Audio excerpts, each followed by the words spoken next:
tout le monde. Salut. Ça va bien? Ça va et toi? Oui, je vais bien. Donc pour vous donner quelques nouvelles, nous nous portons bien à la maison et nous sommes très contents d'être avec vous ce soir. C'est une petite partie de nous qui est chez vous à travers vos écrans et ça nous fait plaisir. Voilà. Donc ce soir, nous allons vous partager le thème de ce soir, qui s'appelle la puissance de la prière. Autrement dit, on pourrait aussi l'intituler l'efficacité de la prière. Et on a pensé, pour votre bon plaisir, à vous concocter une petite illustration qui va nous permettre vraiment de pouvoir cheminer pendant ce partage avec une image en tête. Et c'est donc Monsieur Alexis qui va nous la présenter. Alors en tant que menuisier, je vous ai préparé un escalier. Vous imaginez une marche, deux marches, trois marches et une porte en haut. Et sur cette porte, Chanel, qu'est-ce qu'il y a? Sur cette porte, il y a 3 serrures. Parce que une marche nous fait gagner une clé. Une clé, exactement, pardon, j'ai eu un doute. Et donc chaque clé, nous allons vous les présenter.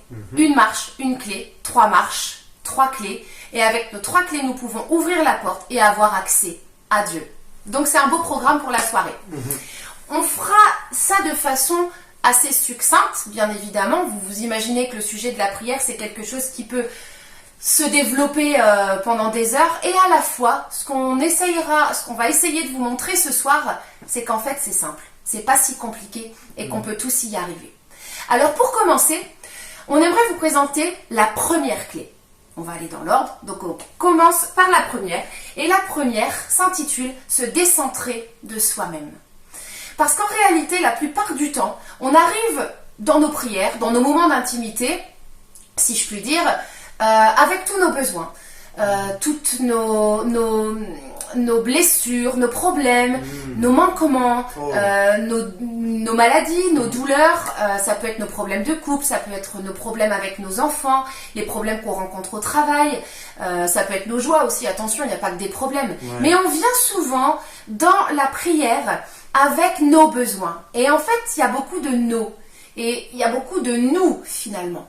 On vient avec toutes nos valises, on les dépose devant Dieu et puis parfois on lui dit, ben voilà, débrouille-toi. Parce que moi je souffre, parce que moi j'en ai marre et parce que je sais plus quoi faire. Attention, je ne dis pas que cette authenticité n'est pas bonne. Parce que quelque part, il faut la garder. Mais ça ne nous amène pas forcément dans la volonté de Dieu. Oui, on a une réalité dans notre vie. Cette réalité, elle est là. Et on peut l'amener devant Dieu. Mais il y a cette condition de se décentrer de soi-même. Et il y a un verset qui est dans le psaume 37 au verset 4 qui nous dit que nous devons faire de l'Éternel nos délices pour que nos désirs soient réalisés. Et dans le fait de réaliser nos désirs, il y a donc un peu cette condition. Mais si tu fais de l'Éternel tes délices, mais alors, c'est quoi? Faire de l'Éternel ses délices. Tu le sais, toi? J'attends que tu me le dises. Ah, il attend que je J'attends le que tu me le dises. Donc, je vais vous le dire. Faire de l'Éternel ses délices. En réalité, c'est pas si simple que ce que l'on peut le lire dans la Bible. C'est-à-dire qu'on se dit, oh ben oui, moi j'aime Dieu, il n'y a pas de problème, je lui ai donné ma vie, je le suis, je l'aime, tout est bon. Ouais, ok, mais en fait, non, tout n'est pas dans ça. Il est important de comprendre qu'il y a une profondeur. Et cette profondeur, par contre, elle est accessible à tout le monde. Si tu veux pouvoir faire de l'Éternel tes délices, l'Éternel a besoin d'être connu par ton cœur. Et pour pouvoir être connu par ton cœur, il faut quoi? Une intimité. Et c'est là où Matthieu 6 au verset 6 nous dit de fermer la porte de notre chambre, de nous isoler, de prendre notre Bible, donc la parole de Dieu, de venir et de fermer les yeux, ou peu importe, vous faites ce que vous voulez, mais d'être dans un état d'abandon et de concentration.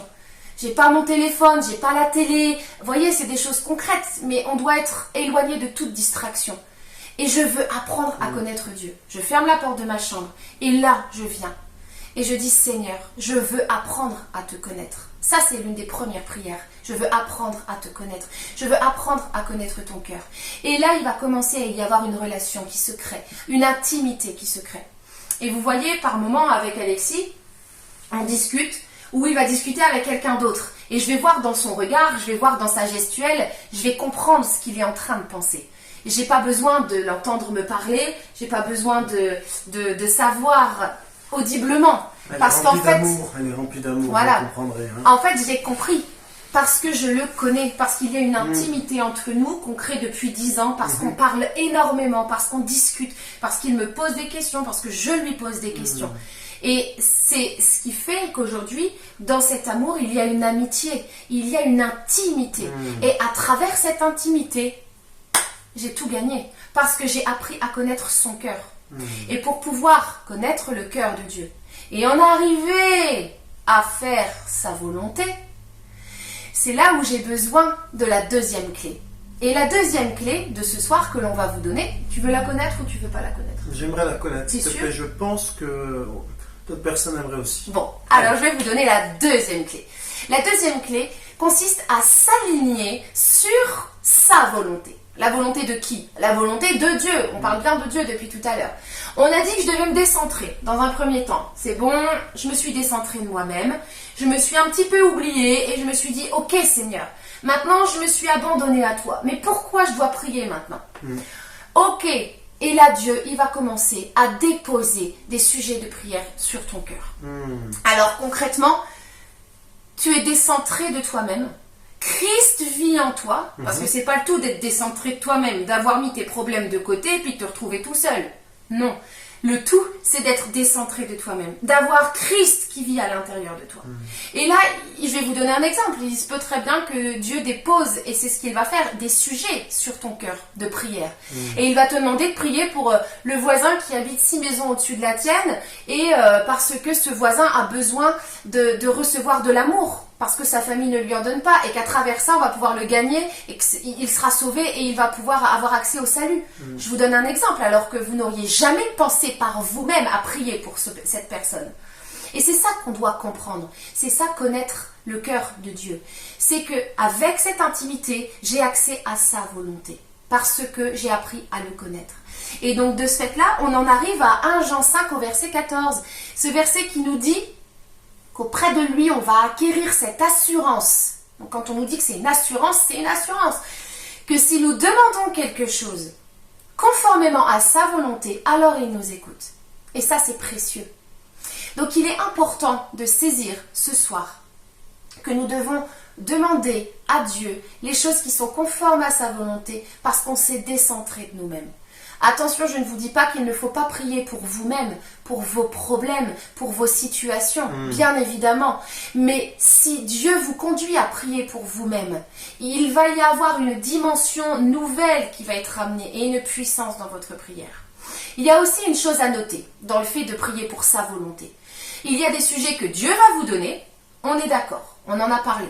Mais il y a aussi les promesses et les paroles qui sont écrites noir sur blanc dans la Bible.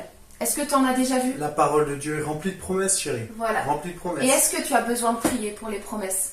Eh bien, j'ai besoin de les saisir, chérie, de les saisir. Prier, Voilà. ce n'est pas forcément nécessaire. Hein. Voilà. Et donc, dans certains domaines, par exemple, si Alexis rentre un soir à la maison et qu'il me dit « Écoute Chanel, j'ai un problème à te présenter. On a une situation problématique. Et pour régler cette situation, on est face à un dilemme. Soit on ment et ça va nous aider. Soit on dit la vérité et là je ne sais pas vraiment ce qui va nous arriver. » Clairement, il n'y a pas besoin de prier. C'est très clair. La Bible nous dit « Tu ne mentiras pas. » Il n'y a pas de doute à avoir. Je n'ai pas besoin de me mettre devant la face de Dieu. Et ce sera très clair. Problème réglé, on ne ment pas et on réglera nos problèmes, mais Dieu sera avec nous parce qu'on a accompli sa parole. Ça, c'est réglé. Maintenant, si tu es tenté de mentir, tu sens que c'est plus fort que toi, parce que tu as déjà menti, parce que tu sens que c'est quelque chose qui t'arrive souvent. On peut parler du mensonge, on peut aussi parler du manque de pardon, de la susceptibilité, on peut parler du manque d'amour, on peut extrapoler. Eh bien, à ce moment-là, là, tu peux venir dans ta chambre et dire à Dieu, Seigneur, j'ai du mal parce que je suis tout le temps tentée de mentir. Et là, ça devient un sujet de libération. Voilà, et de prière. Donc, c'est vraiment important de retenir ce petit procédé pour y arriver. Donc, dans la recherche de sa volonté, il y a des sujets que Dieu va déposer sur mon cœur et il y a aussi des sujets que je dois saisir avec force. Et ça, c'est ce dont va nous parler mon cher Marie-Alexis. Alors le troisième point, la troisième marche, celle qui mène à la porte et qui va nous donner la troisième clé, eh bien finalement c'est que il est nécessaire d'écouter l'esprit qui vit en nous. Et comme le disait Chanel, il y a une volonté de Dieu qui est révélée au travers de la parole de Dieu. La prière et la lecture de la parole de Dieu sont deux choses qu'il faut assembler pour pouvoir vraiment prier dans le sens de la volonté de Dieu. Mais dans nos situations, dans notre réalité, dans notre vie, parfois il y a des choses, c'est pas écrit noir sur blanc. Et on a besoin de savoir ce que Dieu pense directement d'une situation qui est devant nous à un instant T. Et on va pas forcément trouver ça dans la parole de Dieu et dans toutes les promesses que nous connaissons, dans tous les commandements que nous connaissons de Dieu. Et la Bible nous dit que lorsque nous acceptons Christ, l'Esprit vient vivre en nous.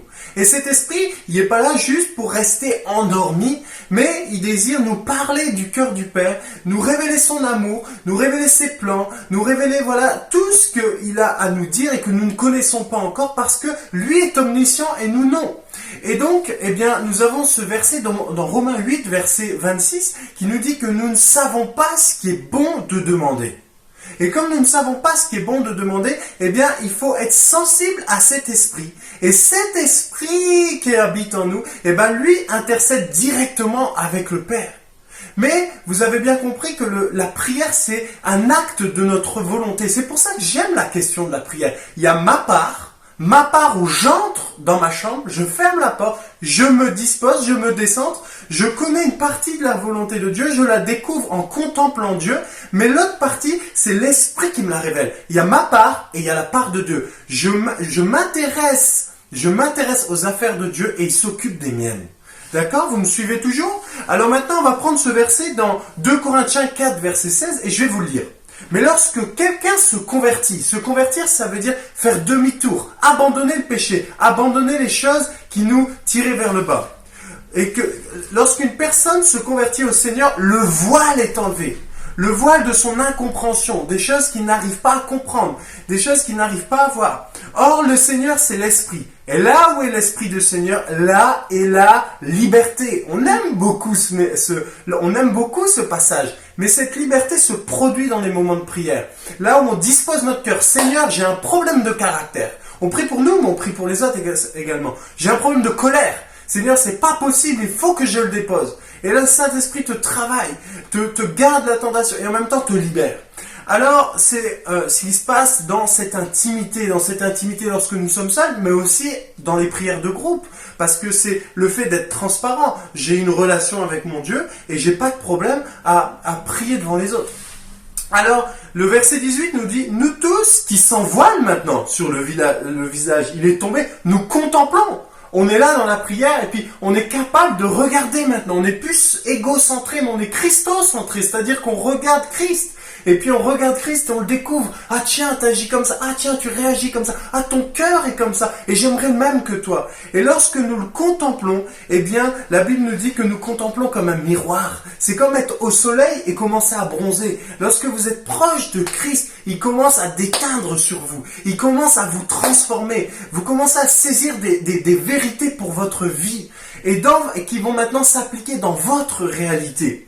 Et on le contemple comme dans un miroir de gloire en gloire. Et nous sommes transformés à son image de gloire en gloire par le Seigneur, par l'Esprit de Christ qui vit en nous. Alors ça se produit dans la prière. C'est pas quelque chose de compliqué, c'est quelque chose de simple.